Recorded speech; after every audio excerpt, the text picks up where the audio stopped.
These interview questions are related to your experiences dealing with incarceration. Whether you've dealt with doing time or know someone in jail, please share a video telling your story with Care Pictures Love in order to inform others on how to deal with similar situations and prevent the next generation from making the same mistakes in life. What is your name? AJ, And where are you from? Lancaster, California. And what did you do for a living? Barber, And how old are you? 57. Now that we have a little background, let's get into how incarceration has affected your life. At what age were you first impacted by incarceration? 30. And what happened in that situation? Um, what was that about?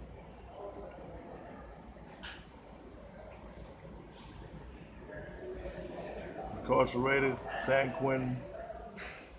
Um, Kind of scary. Venturing into the unknown. Can you tell me about some of the things you experienced and seen while you were incarcerated in San Quentin? Um, like I say, the unknown. Um, just the different ways of things being handled on prison yards with prison officials and different people with different personalities, different walks of life, different attitudes. Like I say, it can be a little scary for someone that's never been there. And what year was this when you first went to prison? 1993. 93. Can you tell me about some of the other times you've been incarcerated? Uh, 93, 2000, no, 99, 2005, 2009, and today, 2017, 18. 18. Well, yeah. And during this time, did you have contact with your family through correspondence, collect calls, and visits? Yes. And what was it like having that contact while you were incarcerated? Well, it feels good to be in communication with your family because they can help keep you uplifted and give you encouraging words and keep you grounded and keep you focused. At the same time, visits can be, once you go on a visit and enjoy that time together, it can kind of get you down to see them leave because you can't go with them. So it's kind of bittersweet. And how did your incarceration affect your family? Um, I think like any other family, as well as mine, we we're saddened. It's hurtful. It's painful for your loved ones to be missing. Um, for someone that's never been and looking from the outside, and the stories you hear about prison life and the things that go on behind these walls can be fearful to your loved ones if they've never been here. So in their heads, you in harm's way. But it's not always that way. But my personality, I'm kind of an analytical type person, and I pretty fair judgment of character. So I never really had any problems, but it can be. Well, can you do this? Can you tell us about some of the things you've seen while incarcerated, negative and or positive? Um, like I said, I've never really had any problems, me personally, but I've seen fights, riots, um, heard of stabbings, deaths. It happens. Those things do happen. On a good, on the flip side of that, I would say you can get educated. You can learn some new trades. You can learn new avenues of how to make better choices in your life, how to be positive, how to look at the positive aspect of things, how to put things in perspective. But it all boils down to the individual choice. We have to make better choices in whatever situation. Learn to adjust and adapt. But can you speak about some moments you missed with loved ones that you feel would have been different if you were there? Um, you lose loved ones. You miss birthdays and holidays. Just mere family conversations. Choices that's made in family functions or major decisions that may have had a different outcome in my presence. But we have to deal with that from afar. It's hard. Yes, it is. I agree. What is it that you want people to know about being incarcerated? It's nothing fun about it. Being away from your loved ones is never fun. Nothing to be glamorized. As for the youth, young adults today, I noticed that they feel like this is something to glorify. Just come and get so-called stripes or you walk the prison yard and you feel like that's an achievement in life. It's not. It's nothing to be glorified. You putting yourself in harm's way. You're not only jeopardizing your future, jeopardizing prosperity for your family. I would say we have to make better choices. We can't be followers. We have to make choices for our own journey. We all have our own journey. Each one of us are individuals. What works for me might not work for you. So my choices are mine, your choices are yours. You just have to be wise with it. And what is it that you want people to know about you?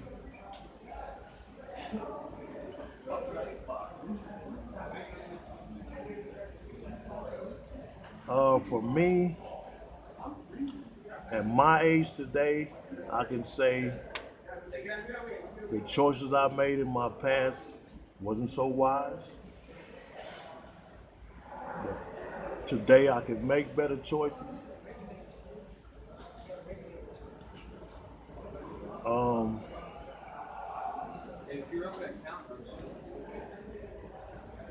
I just want to be the best man I can possibly be for the rest of my life.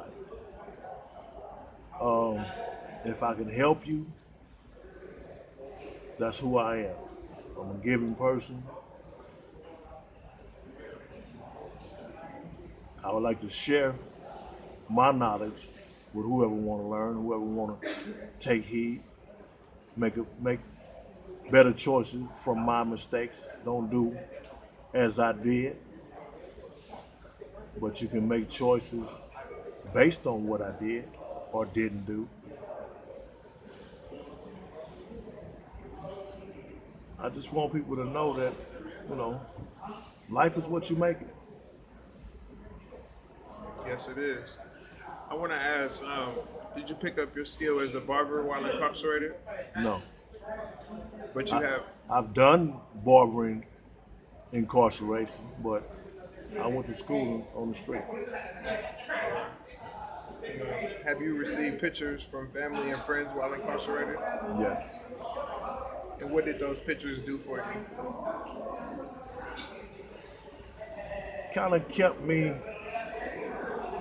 grounded, kept me focused, give me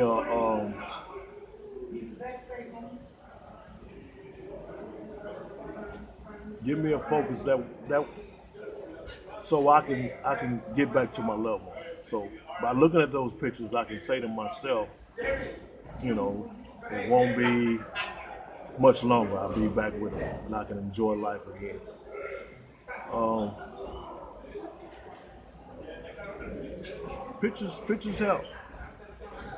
Like I say, they help keep you grounded. Can you speak about some of the people you've come in contact with while incarcerated serving life sentences? Um, yeah, I've I've met a few people that's doing life sentences, and surprisingly, if they didn't tell you they was doing life sentences, you wouldn't know.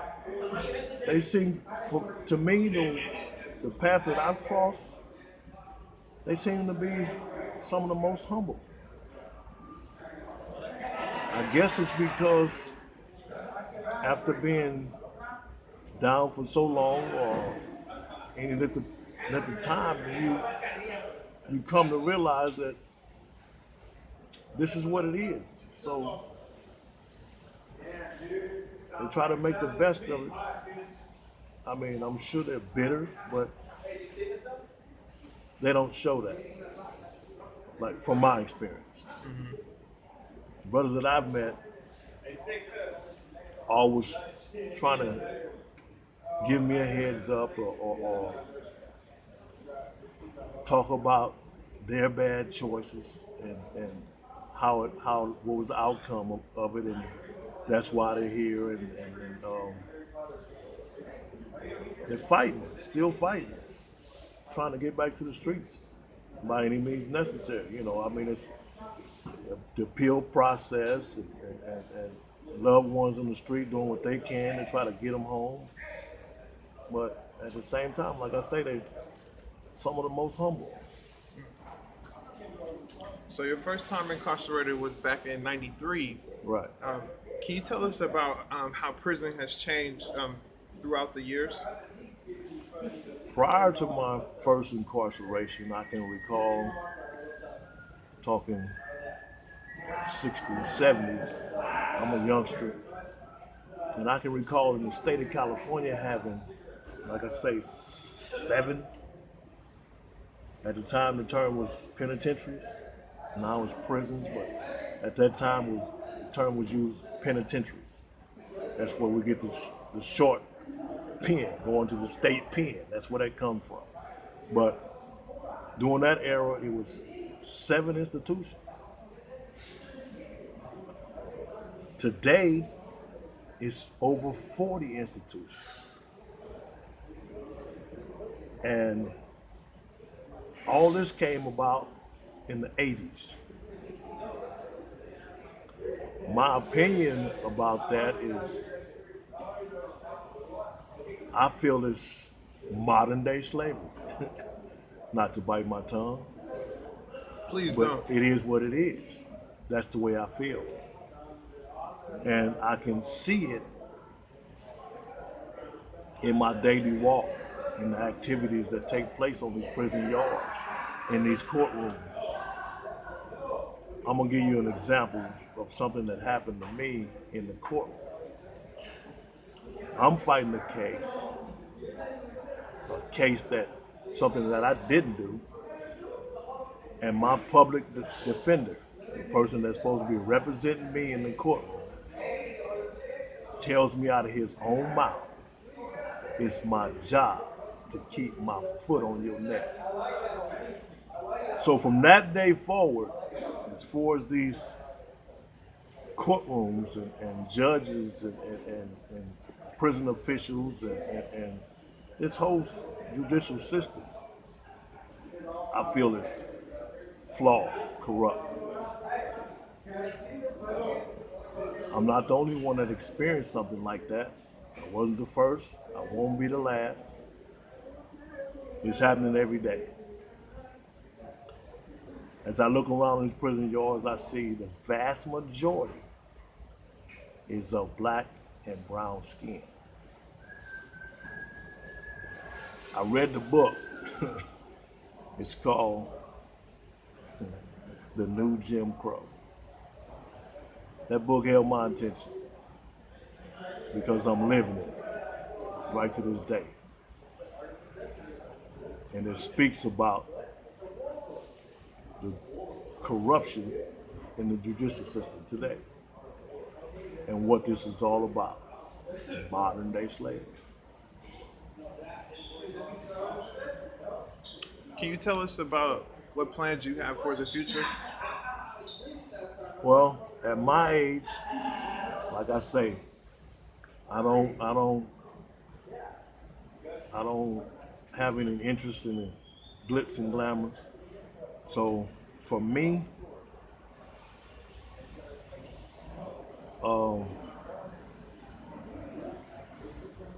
to be able to afford to manipulate my own time